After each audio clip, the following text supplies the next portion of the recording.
बिस्मिल्लाहिर्रहमानिर्रहीम। अस्सलाम वालेकुम वरहमतुल्लाहि वबरकातुहू। जी प्यारे बच्चों, आज जनरल रियाजी 9th क्लास की, तो इसके जी हमारा जो चैप्टर चल रहा है वो है जी 5वां।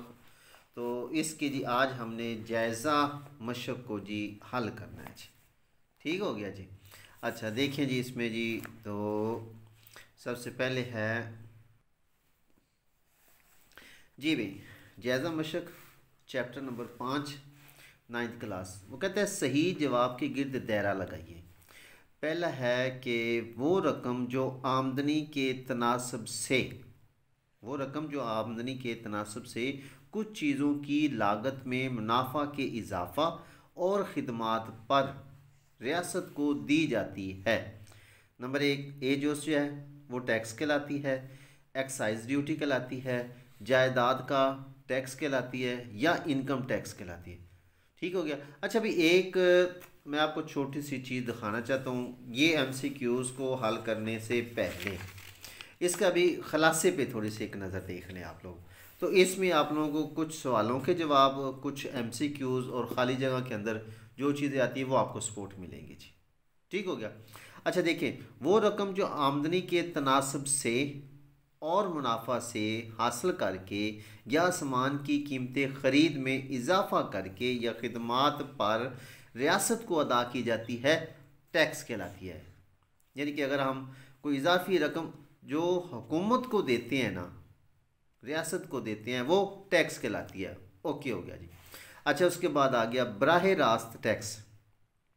बराह रास्त टैक्स आमदनी, जायदाद और मुनाफा पर इनकम टैक्स, प्रॉपर्टी टैक्स और मुनाफा पर टैक्स की शक्ल में हासिल किया जाता है जी। यानी कि इसको कहते हैं बराह रास्त टैक्स। कैसे होता है? आमदनी, जायदाद और मुनाफा पर इनकम टैक्स, प्रॉपर्टी टैक्स और मुनाफा पर टैक्स की शक्ल में हासिल किया जाता है। ये क्या कहलाता है? बराह रास्त। एक आ गया बिल वास्ता। इसमें क्या आ गया जी? ये आ गया जी ड्यूटीज़, मोटर व्हील्स, सामान, खिदमात टैक्स। यानी कि खिदमात टैक्स का मतलब ये आ गया जीएसटी टैक्स जो है, ये जो टैक्स है, जनरल सेल टैक्स और कीमत में इजाफी जमा शुदा टैक्स शामिल है जी। ये जो गाड़ियों के ऊपर या इस तरीके से जनरल सेल टैक्स जो होगा, वो जो होगा टैक्स, वो बिल वास्ता कहलाता है। और बराह रास्त और बिल वास्ता टैक्स, ये आप इसकी डेफिनेशन भी इस तरह याद कर सकते हैं जी। अच्छा इसके बाद आगे आ गया ठीक कि जब हम कोई चीज़ ख़रीदते हैं तो हम एक ख़ास रकम बतौर इजाफी टैक्स जो कि चीज़ की कीमतें ख़रीद में शामिल करते हुए अदा करते हैं, उसे सेल्स टैक्स कहते हैं। क्योंकि जब भी कोई चीज़ हम ख़रीदते हैं, ठीक है, उसके ऊपर एक इजाफी रकम जो होती है वो हम उसको अदा करते हैं, उसको कहते हैं जी ये सेल्स टैक्स है जी। अच्छा ये टैक्स आम तौर पर कीमतें फ़रोख्त की एक मुकर्रर शरह फ़ीसद से दिया जाता है। ओके हो गया। फिर पाकिस्तान में सामान के ख़रीदने और ख़िदमात मुहैया करने पर 16% की शरह से सेल टैक्स वसूल किया जाता है। यानी कि पाकिस्तान में अगर कोई चीज़ हम बेचते हैं, ख़रीदते हैं या ख़िदमात मुहैया करते हैं, तो उस पर 16% के हिसाब से टैक्स हुकूमत वसूल करती है जी। उसके बाद आगे जी excise duty. Excise duty tax की वो शक्ल है जो एक ख़रीदार एक तैयार की गई चीज़ पर ख़रीदते वक्त अदा करता है, उसे एक्साइज ड्यूटी कहते हैं जी। इसके बाद आ गया जी प्रॉपर्टी टैक्स, प्रॉपर्टी जायदाद टैक्स।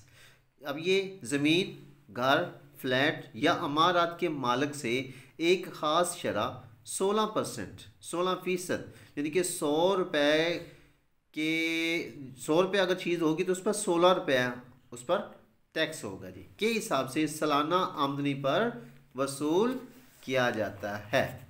इसके बाद देखिए भी कि इनकम टैक्स, ठीक है। अब इनकम टैक्स क्या है कि इनकम टैक्स हर साल 1 जुलाई से अगले साल 30 जून के दरमियान काबिल टैक्स आमदन पर वसूल किया जाता है जी। जी भाई, तो ये आप लोगों को कुछ चीज़ें ज़ेहनशीन होगी। अब हम चलते हैं MCQs की तरफ जी। तो इंशाल्लाह अब देखना कैसे आपको सपोर्ट होती है जी। देखिए भाई, सबसे पहले आ गया वो रकम जो आमदनी के तनासब से कुछ चीज़ों की लागत में मुनाफा के इजाफा और ख़िदमात पर रियासत को अदा की जाती है। अब ये क्या कहलाती है जी? अब इसमें ऑप्शन जो है, ए टैक्स कहलाती है, एक्साइज ड्यूटी कहलाती है, जायदाद टैक्स कहलाती है, या इनकम टैक्स कहलाती है। हमने अभी पढ़ा है तो वो क्या कहलाती है? वो टैक्स कहलाती है जी। इसके बाद भी वो टैक्स जो आमदनी, जायदाद और मुनाफा पर इनकम टैक्स, जायदाद टैक्स वगैरह की शक्ल में वसूल किया जाता है उसे कहते हैं टैक्स कहते हैं जी। और बराह रास्त टैक्स कहते हैं, जायदाद टैक्स कहते हैं, या इनकम टैक्स कहते हैं। यानी कि ये उनसे डायरेक्टली हमसे वसूल किया जा रहा है तो ये क्या कहलाएगा? बराह रास्त टैक्स कहलाएगा जी।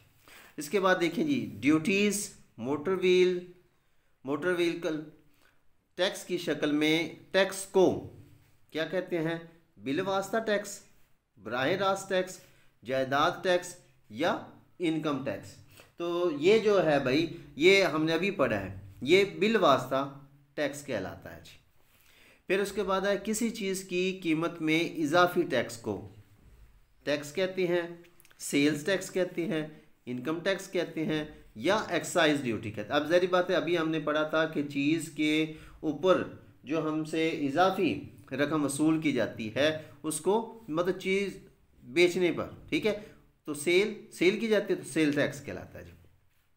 पांचवा जी, किसी चीज़ की किसी तैयार की गई चीज़ पर एक ख़रीदार ख़रीद के वक़्त जो टैक्स अदा करता है उसे क्या कहते हैं जी? एक्साइज ड्यूटी कहते हैं, ठीक हो गया। और उसको टैक्स कहते हैं, या इनकम टैक्स कहते हैं, या सेल्स टैक्स कहते हैं। अब सेल्स टैक्स भी इसमें नहीं आ गया, इनकम टैक्स जायदाद वाली बात में नहीं, टैक्स भी नहीं आ गई, लिहाजा इसमें क्या चीज़ आ जाएगी? ये हमारा आ जाएगा जी, ये जो ऑप्शन इसका आएगा वो आएगा एक्साइज ड्यूटी, इस पर आएगी जी। ओके जी।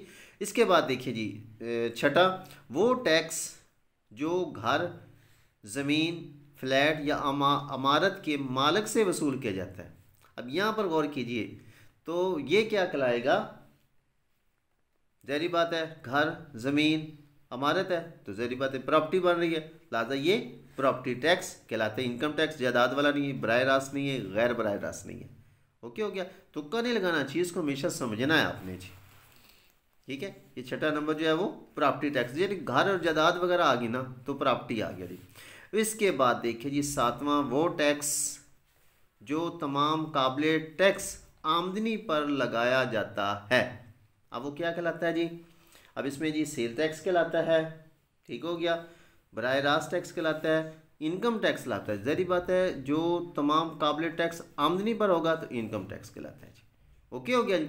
इसके बाद देखिए जी, खाली जगह पूरी करें, वो रकम जो आमदनी के तनासब से और मुनाफा, ये इन्होंने गड़बड़ किया है, और मुनाफा से हासिल करके, ठीक है, या सामान की कीमत में जमा करके या खिदमात पर रियासत को अदा की जाती है, वो क्या कहलाती है जी? वो टैक्स कहलाती है। और उसके बाद आ गया वो टैक्स जो आमदनी, जायदाद या मुनाफा पर इनकम टैक्स, जायदाद टैक्स और मुनाफा की शक्ल में हासिल किया जाए, ठीक है। तो ये ज़ाहिर बात है जी कि ये हमसे बराह रास्त वसूल किया जा रहा है तो इसको कहेंगे बराह रास्त टैक्स। ओके हो गया जी। इसके बाद देखिए जी, ड्यूटीज़, मोटर व्हील्स, ये हमने अभी पढ़ा है जी, ठीक है। सामान और ख़िदमात पर जो टैक्स होता है, ये जो हमारा टैक्स, ठीक है, ये हमारा क्या टैक्स होगा? ये हमसे बिलवास्ता टैक्स, बिलवास्ता, ठीक हो गया, ये टैक्स कहलाएगा जी। उसके बाद है किसी चीज़ की कीमत में इजाफी तौर पर शामिल, ज़ाहिर बात है उनसे हम इजाफी ले रहे हैं, चीज़ बेचने वाली, अभी हमने MCQ पढ़ा है तो उसको कहेंगे सेल्स टैक्स। क्या कहेंगे? Sales tax. ओके। आगे किसी चीज़ की किसी तैयार की गई चीज़ पर एक ख़रीदार ख़रीद के वक्त जो टैक्स अदा करता है उसको कहते हैं जी, जरी बार ये सेल आ गया, ठीक है, सेलिंग करने के बाद जो होगा उस पर एक्साइज ड्यूटी होती है, एक्साइज ड्यूटी कहते हैं उसको। वो टैक्स जो ज़मीन घर, अब इस पर भी गौर कर लीजिएगा ज़रा, ठीक है, आपको समझ में आ गई होगी या मैं ये एक इसको पढ़ूंगा स्टेटमेंट को। तो वो टैक्स जो ज़मीन, घर, फ्लैट या अमारात के मालिक से हासिल किया जाता है उसे कहते हैं क्या, जायदादी टैक्स। ठीक हो गया। वो टैक्स जो तमाम काबिल टैक्स आमदनी पर लगाया जाता है उसे क्या कहेंगे, इनकम टैक्स से कहेंगे जी। ठीक होगी बात। अच्छा जी, इसके बाद ये आ गया जी, अगर एक फ्लैट से सालाना आमदनी ये हो तो 15% की शरह से काबिल टैक्स अदा होगा। ये भी आप इसको हल करके इसको सॉल्व कर सकते, यानी कि क्या करेंगे, 15/100 ज़रब ये, चलें जी मैं आपको हल करके दे देता हूँ। क्या जी 15% है, 15% के हिसाब से आएगा जी 15/100 ज़रब आपका आ गया जी 6 लाख। ठीक है, 2 ज़ीरो से ये 2 ज़ीरो कट गई और ये आ गया 15×6=90 और उसके बाद ये आया जी भाई, तो ये आपका आएगा जी 90,000 रुपये आज। ठीक होगी बात। तो यहाँ पर हम इसका जी 15% के हिसाब से कितना आ गया काबिल टैक्स, 90,000 रुपया। इसके बाद देखिए जी कि 12,000 रुपये कीमत के टेलीविज़न पर 10% की शरह से इजाफी टैक्स, ये हमने इसका 10% के हिसाब से आ जाएगा। ये क्या होगा, 10/100 ज़रब 12,000 रुपया, 2 ज़ीरो कट गई। अब 120 को 10 से ज़रब देंगे तो कितना हो गया जी, 1200 रुपया जी। ठीक हो गया, ये आपका 1200 आंसर आ जाएगा जी। इसके बाद में 3 लाख रुपए की रकम पर 150% की शरह से, ठीक है, एक्साइज ड्यूटी जो है वो कितनी होगी, ये हमने मालूम करना है, 150%। ठीक है, कैसे करेंगे, ये आ गया जी 150/100 ज़रब ये 3 लाख रुपया जी। ये देखें जी 2 ज़ीरो से ये 2 ज़ीरो कट गई, बाकी बच गया 150 ज़रब 3,000 जी। ओके, ये 0 3 ज़ीरो ये 4 और 15×3 45, तो ये आ गया जी 4,50,000 रुपया जी, 4,50,000 रुपया, ये आपका आंसर होगा जी।